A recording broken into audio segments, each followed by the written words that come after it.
welcome to the second episode of Race Theory. And yikes, it did happen. That shit sucked. Had to bail. And now you guys can bear witness to my first ever experience of seeing the inside of an ambulance. Not too bad. I didn't really need it, but they insisted that I go with them, so I was like, yeah, sure, why not? I could have ridden the bike. I mean, the only thing that got damaged was really a brake lever. And I didn't know at the time, but my index finger, my pointer finger, and my middle finger got fucked up. But before the ugly, let's go with some of the good. I call it that. But here we are, pitting out. Now here's a tip for pitting out. Pitting out, you really wanna blend in. Stay on the inside right away. Do not veer left. The fast guys are gonna be there. Stay on the inside, they'll see you, and they'll be able to adjust their line accordingly, like that guy did. Now, I could have blended outside already from here, but I decided to stay on the inside one more time. Hit in this right-hander, then I could blend into the left-hander when we switch over. But okay, here's our outlap at Lightning. Really fast track, but real quick, give the characteristics here that you should know. Inside, right about here, will always be dirty. You do not want to hang. You don't want to hang inside or hug that. You want to stay mid corner. Again, on our lap, just a bunch of leader bikes and a bunch of coaches. You'll notice them pass me all over the place. So they're gonna be a coach, a dude on a leader bike, or a coach on a leader bike, and some fast guys that managed to catch the proper line to pass me when I was behind traffic. But you'll see that all along the way. But in any case, we are still on our outlap. So I'm just trying to be smooth at this point. This is the bowl right here. A really long right-hander, really fast corner. I wanted to test out pretty much here how fast I could really hit the course. This was the session after lunch. This is when the day's at its hottest, real friendly for grip. You just gotta make sure that everything's warmed up. Okay, so there goes the leader bikes. Here's our first corner one on a hot lap. A little wide, but again, still our out lap. So I normally will take it slow and just try to pick up as much reference point as I can. Here's the second right-hander, third right-hander, then it's an S-turn, flicks it full left. I believe this is the fourth corner. Up again, then there's a sweeping, the first sweeping right-hander's coming up with a very dirty inside, so you don't want to stay inside here. And I don't know if I mentioned it before, this is a mixed class, which is just odd in a sense. Okay, we had 4 groups this day. First group being cars. Second group was mixed with a mixed bike class. Advanced with fast intermediates, which was not really too bad, but could be a little hectic. The fast intermediate guy's pace was just not fast enough at all. That it was somewhat an obstacle actually.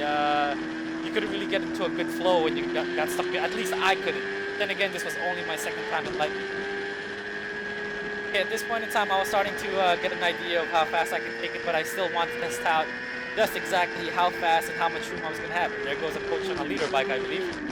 But I wanted to try and use as much of the track as possible. I clipped the apex a bit better on that one. I could have gassed a bit sooner. There's a coach, I believe that was an R6.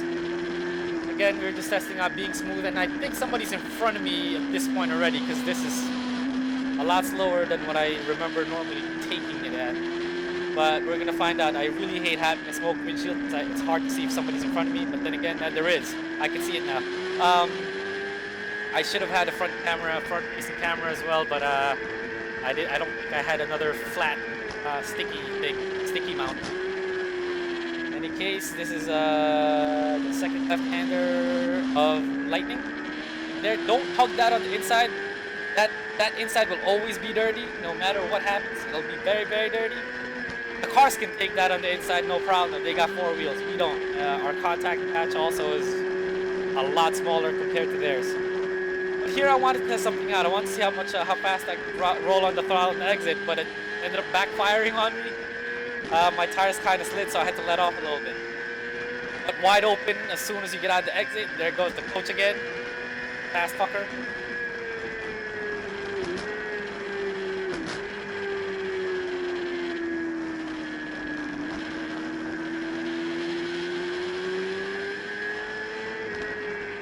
Here we go.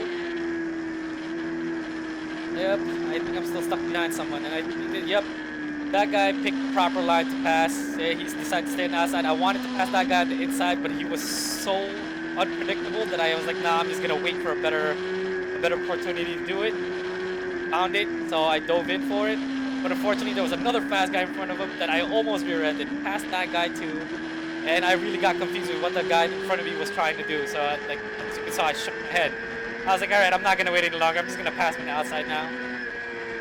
This guy just blew by us. I just got slowed down way too much, and being on a mid bike in this track, if you lose speed, you don't pick it up ever. Not compared to the leader bikes, you are just gonna get blown away. You just gotta stay above the RPM lines and really maintain your speed. There's no making up the error. You just lose a lot of time. This bowl has a lot of camber and actually has an uphill too, so you can really get on the gas there. You just gotta get the right timing. Also, I was just on Q3, so sometimes they held, sometimes they didn't. But I managed to get the exit just fine. And this time I was like, oh, it's time to go fast now. I got this, and boom. I clipped the curving just a little bit, and as you can see, while I was still hopping, while I was still on the bike, the rear just kept on sliding. It just didn't want to catch anymore. I fought it. I gave maybe 2 tries trying to fight it, see if the bike would stand and I would get it on the way. But as soon as I saw the inside railing, I was like, all right, I gotta bail. I jumped off of that bike.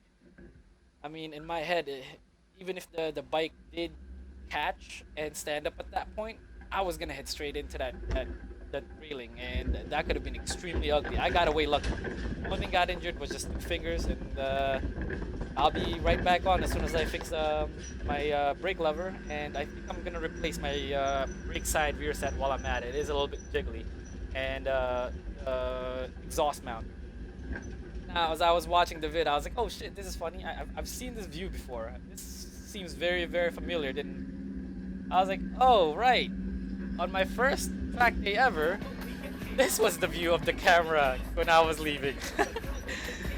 That was a very successful track day compared to this track day when I crashed somewhat hard and my bike didn't go out the same way it did. But all in all, it's still a good day though. I came in there with the intention of learning throttle control, and I think I have a better understanding of it now.